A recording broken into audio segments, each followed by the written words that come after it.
जय हिंद। आज हम लोग जानने का प्रयास करेंगे कि राष्ट्रपति के कुछ महत्वपूर्ण तथ्य और कैसे इसका चुनाव होता है और कैसे इसको हटाया जाता है और क्या क्या योग्यता होनी चाहिए राष्ट्रपति बनने के लिए।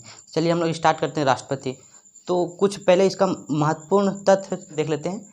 तो जो राष्ट्रपति का चुनाव पहली बार हुआ था वो 2 मई 1952 को हुआ था। और जो राष्ट्रपति के पद की जो चर्चा है ना वो आर्टिकल 52 में है। और राष्ट्रपति केवल देश का औपचारिक प्रधान होता है, मेन प्रधान इसका पीएम होता है। राष्ट्रपति की जो योग्यता होता है, क्या योग्यता होनी चाहिए राष्ट्रपति बनने के लिए। योग्यता, इसका पहली योग्यता होनी चाहिए कि इसका उम्र लगभग 35 साल होना चाहिए। 35 साल। दूसरा कि यह भारत का नागरिक होना चाहिए। भारत का नागरिक। और तीसरा हम कह सकते हैं कि लोकसभा में एमपी चुने जाने की योग्यता भी रखता हो। लोकसभा में जो एमपी उसे चुने जाने की योग्यता होना चाहिए। और अगला है ये लाभ के पद पर ना हो। लाभ के पद पर ना हो। लाभ के पद पर ना हो मतलब किसी भी सरकारी नौकरी से संबंधित इसका पद ना हो। और जो विधायक होता है, मंत्री होता है, किसी भी सांसद होता है या संसद का मंत्री, विधानमंडल का मंत्री, ये सब लाभ के पद नहीं है। ये देश के सेवक है, ना कि लाभ के पद पर है। अब देखते हैं कि राष्ट्रपति का जो वोट दिया जाता है वो उसमें कौन कौन शामिल होता है। तो पहला होता है ये संसद है, पार्लियामेंट। और ये विधानमंडल है जो हर स्टेट में है। और ये सेंटर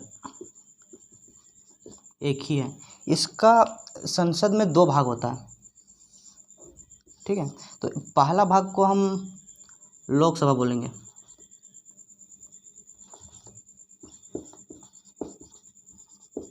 और दूसरा भाग राज्यसभा। इसी प्रकार विधानमंडल में भी इसका 2 भाग होता है, एक विधान सभा और एक विधान परिषद। तो इसमें जो वोट होता है राष्ट्रपति में, लोकसभा के एमपी और राज्यसभा के एमपी भाग लेते हैं। और इसमें विधानसभा के ही एमएलए भाग लेता है और विधान परिषद का भाग नहीं लेता, क्योंकि यह अभी 6 ही स्टेट में, हर स्टेट में अभी ये विधान परिषद नहीं है। और विधानसभा हर स्टेट में है। और एक यूनियन टेरेटरी का जो एमएलए रहता है ना, वो भी भाग लेता है। यूनियन टेरेटरी का जो रहता है ये भी राष्ट्रपति के चुनाव में भाग लेते हैं। देखते हैं अब कि राष्ट्रपति का जो चुनाव होता है उसका प्रोसेस क्या है। राष्ट्रपति का निर्वाचन की चर्चा आर्टिकल 54 में है। इसमें जो चुनाव होता है एकल संक्रमणीय अनुपातिक पद्धति के द्वारा होता है और एक गुप्त मतदान होता है। तो चलिए देखते हैं कि अनुपातिक पद्धति क्या है, उसके बाद एकल संक्रमणीय क्या है। चलिए पहले हम स्टार्ट करते हैं अनुपातिक पद्धति, ठीक है।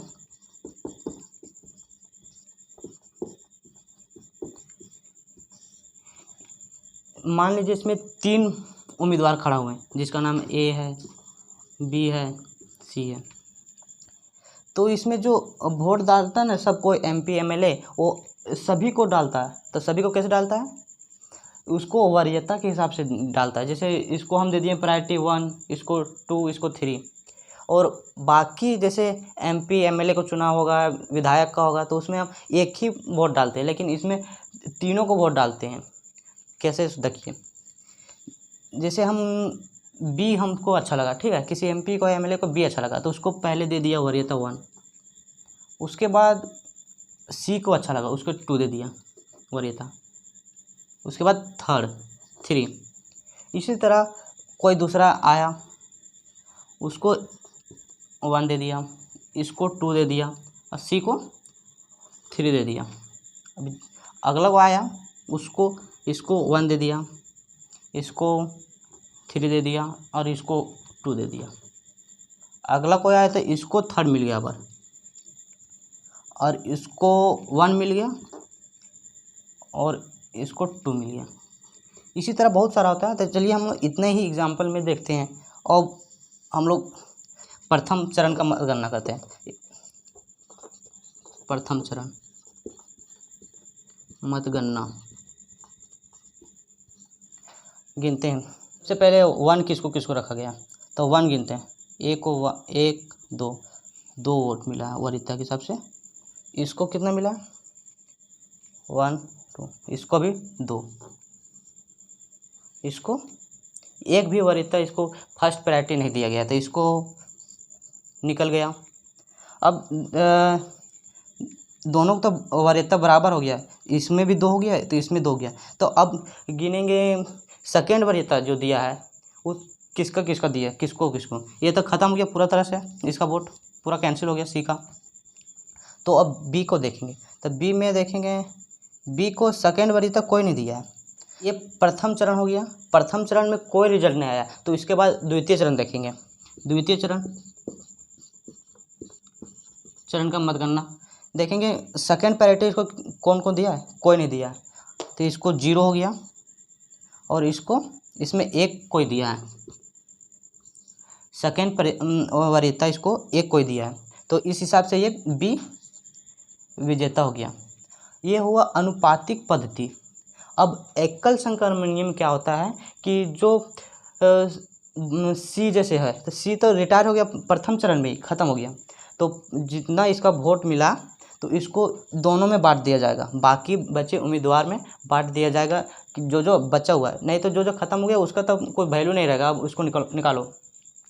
तो इसका कोई मतलब नहीं होता, सिर्फ संख्या बढ़ाने के लिए दे दिया जाता है। आज तक भारत में प्रथम चरण से ही मतगणना हुई है, लेकिन एक टाइम था जो द्वितीय चरण में डिसाइड हुआ था, उस राष्ट्रपति का नाम था बीबी गिरी। यही व्यक्ति थे जो द्वितीय चरण में डिसाइड हुआ था कि भारत का राष्ट्रपति बनेंगे। अब चलिए देखते हैं कि राष्ट्रपति को हटाया कैसे जाता है, उसको हटाने की प्रक्रिया क्या है। राष्ट्रपति को महाभियोग प्रक्रिया द्वारा हटाया जाता है। यह शब्द महाभियोग जो शब्द चर्चा आर्टिकल 61 में है। अब चलिए देखते हैं इसको महाभियोग कैसे होता है इस सदन में, ठीक है। इसमें 2 पार्टीशन होता है, 2 भाग होता है, लोकसभा और राज्यसभा। इसमें इसको राष्ट्रपति को हटाने के लिए, महाभियोग लाने के लिए कोई भी सदन इसको प्रारंभ कर सकता है। तो जो प्रारंभ करेगा, जैसे लोकसभा प्रारंभ किया, ठीक है, तो जो लोकसभा प्रारंभ करेगा इसको कि राष्ट्रपति को हटाया जाना चाहिए, तो कम से कम 25% वोट रहना चाहिए। और जब 25% वोट मिल गया तो उसके बाद सहमति होगी कि हाँ इसको हटाया जाना चाहिए। तो पूरा लोकसभा में लगभग 66% बोलना चाहिए हाँ इसको हटा देना चाहिए राष्ट्रपति को। उसके बाद जब राज्यसभा को भेजेगा, क्योंकि पूरा संसद है, तो इसमें राष्ट्रपति को हटाने के लिए दोनों मिलकर बातें होती है, उसके बाद हटाया जाता है। तो लोकसभा अब राज्यसभा को भेजेगा, 66% पास हो गया तो 66% से अधिक ये भी पास कर देता है कि हाँ राष्ट्रपति को हटा दिया जाना चाहिए, तो फिर राष्ट्रपति हट जाएंगे। लेकिन जब लोकसभा से राज्यसभा में जब बताया जाएगा कि राष्ट्रपति को हटाना है, तो इसके पहले 14 दिन पहले राष्ट्रपति को सूचना दी जानी होती है कि आप पर महाभियोग प्रक्रिया लाया गया है और एक सभा से दूसरे सभा में भेज दिया जा रहा है, ताकि वो राष्ट्रपति अपना बता सकें कि हम पर इल्ज़ाम लगाया गया है वो गलत है। हटाया तभी जाएगा ना जब इस पर इल्ज़ाम लगेगा। लेकिन आज तक भारत में किसी भी राष्ट्रपति पर महाभियोग नहीं लगा है। जो महाभियोग शब्द का जो प्रयोग हुआ ना, वो यूएसए से लिया गया है।